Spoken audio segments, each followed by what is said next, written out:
Well, just a couple of days from now, if you are fortunate enough, you will be sitting at a table with loved ones, family members, friends. Or not loved. But maybe not so loved this year because of the election and political fallout. Everyone's been at each other's throats. The country is still divided. And now you got to sit down to have Thanksgiving dinner.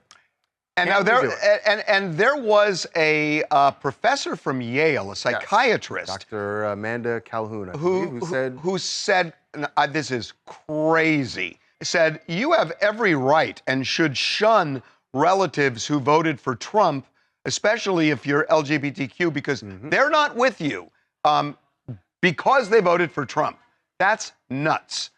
But there's somebody else other than me with more credentials, I think, who thinks it's nuts, and that's Bill Maher. Here's what he had to say about the holidays. A new rule, can we please not let politics up the holidays? Anybody with me on this?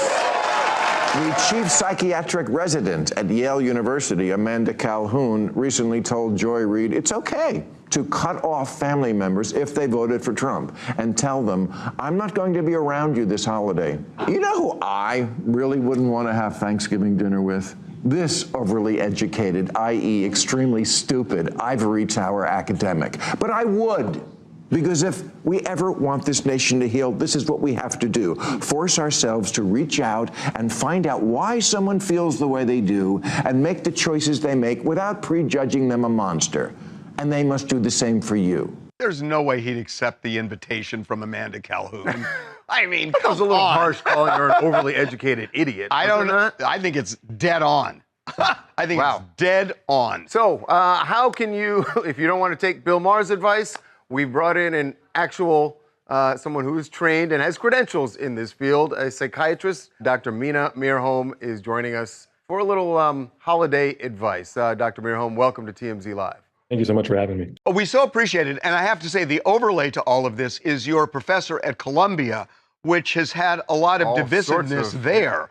So what say you about embracing or shunning family members with whom you disagree politically? Yeah, you're exactly right that we've had a lot of interesting conversations. And I think because we're at this space where there is a lot of disagreement politically, there's an opportunity either for us to escape conflict entirely, everyone go into their own little echo chamber and their own little, their own little hole, or for us to engage and not be afraid of conflict and to get really curious and say, I want to understand your point of view because I care about you as a person, as a family member, and because about, what your actual point of view really is. Well, Doctor, I would say this, though. I think that some people feel like if they didn't engage leading up to the election, which is when we should have been talking about it, what makes, if I were someone who had a family member who I wasn't talking to and I knew that we disagreed, why would I now choose to sit down? Why do I think that they're going to want to have this conversation? I agree with what Bill said, that we do need to have this conversation if we're going to move forward. But it's a two-way street. And if the other person doesn't want to hear your side, why are you going to sit down and listen to their side?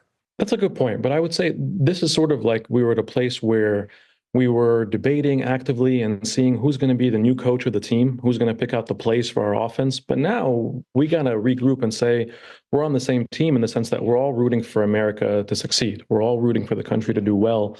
So if I'm not going to necessarily be able to fully engage in a conversation because I'm worried the other person is not going to be listening the same way that I would, or is not going to have good faith in the dialogue, that's fair. We can count our blessings and set our boundaries in that way. But part of the boundary is not going to necessarily be me escaping, but rather figuring out what's the level of conversation that this person is ready to have. Maybe it's not about policies, maybe it's not about the election itself, but maybe it's about direction or character or things that we can find common ground. I tell my patients oftentimes, we want to be a goodness detective, finding where there can be goodness among us, where's common ground that we can latch onto, because there really is a lot there if we take the time to look for it. How does sarcasm or humor, or I won't say sarcasm because sarcasm can blow up in your face, but a little humor, like maybe you break the ice with a little conversation about the Trump dance, right? Can you start with that and maybe we can all have a laugh and that's something that sort of breaks the ice? Or maybe if things are getting tense, you go to that just to calm it down. Because I think we can all agree the dance is funny. The dance is funny, and that's actually a great idea. Psychologically speaking, humor is what we call a mature defense mechanism. If you've gone to a place where you're using a more sophisticated tool, humor is one of them. And the reality is, hey, there's been a lot of funny moments on this whole campaign cycle on both sides.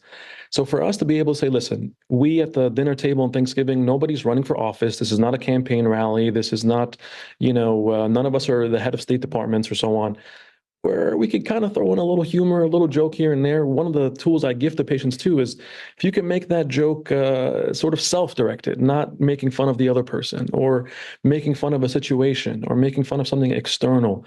That way you throw the levity in there without it being a jab. Sometimes you can use humor to make fun of a person or to undermine them, but the way that you can use humor to lighten up the combo is a little bit self-deprecating. Comedians do this really well, actually. All true. All good advice. Yep. Now, will everyone remember that in a couple of days? When things get tense around the table? Hopefully you do. Dr. Mirhom, thank you so much for joining us. We really appreciate it. Happy Thanksgiving. Happy Thanksgiving. Thank you so much for having me. Appreciate it. Wow. Sarcasm. It all makes You're sense. very good at it.